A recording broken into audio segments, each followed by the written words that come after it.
વીજ ગ્રાહકનું બિલ 13.45 લાખ રૂપિયા। સ્માર્ટ મીટરે તો હવે હદ કરી નાખી છે। લોકોના આક્ષેપ છે કે સ્માર્ટ મીટર એ ચીટર મીટર છે। વડોદરા શહેરમાં થોડા સમય પૂર્વે એક વીજ ગ્રાહકને 9.24 લાખ રૂપિયાનું બિલ બાકી હોવાના કિસ્સાએ ચકચાર જગાવી હતી।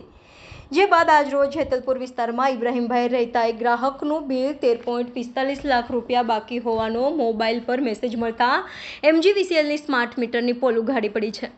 વડોદરા શહેરમાં છેલ્લા ઘણા સમયથી MGVCL દ્વારા લગાવવામાં આવેલા નવા સ્માર્ટ મીટરનો વિરોધ કરવામાં આવી રહ્યો છે, જે આજે પણ યથાવત જોવા મળ્યો હતો। લોકોના વિરોધ બાદ સરકારે હાલ સ્માર્ટ મીટર લગાવવા ઉપર બ્રેક તો મારી દીધી છે, પરંતુ જે લોકોના ઘરોમાં સ્માર્ટ મીટર લાગ્યા છે તેવા લોકોને પડતા પર પાટું જેવો ઘાટ સર્જાયો છે।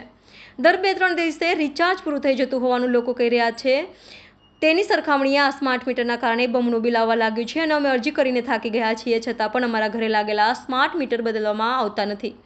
અમારી માંગણી છે કે અમને અમારા જૂના મીટર પાછા આપો। જ્યારે મદીનાબેન પઠાણે GEB पर કર્યો આક્રોશ, અમારા જૂના મિત્રો અમને પાછા જોઈએ। जेतलपुर एरिया में रहते अग्रवाल गेस्ट हाउस के पीछे, और बिल हमारा 13,45,000 आयला, तो हमको इससे टेंशन आ गया। मेरा लड़का रोज जीबी पे धक्के खाता था तो कम नहीं होता था। आज सब आए तो मीडिया वाले ने सब न्यूज़ के लिए तो आज कम हुआ है। तो हमको तो स्मार्ट मीटर चाहिए ही नहीं, हमको हमारा जूना मीटर चाहिए। सभी का विरोध है स्मार्ट मीटर का, क्या कहना चाहोगे? हमको चाहिए ही नहीं ने, हम तो ना ही बोलते। हमको तो हमारा जूना, हमारा 2500-2600 ऐसा लाइट बिल आता था 2 महीने का, और ये 13,45,000 लगा दिया तो हम कहाँ से लावे? हम गरीब इंसान है। मेरा लड़का एक कमाने वाला, इसकी 4 लड़कियां है।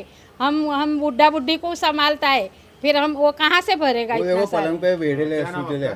मेरा नाम मदीना बीवी पठान।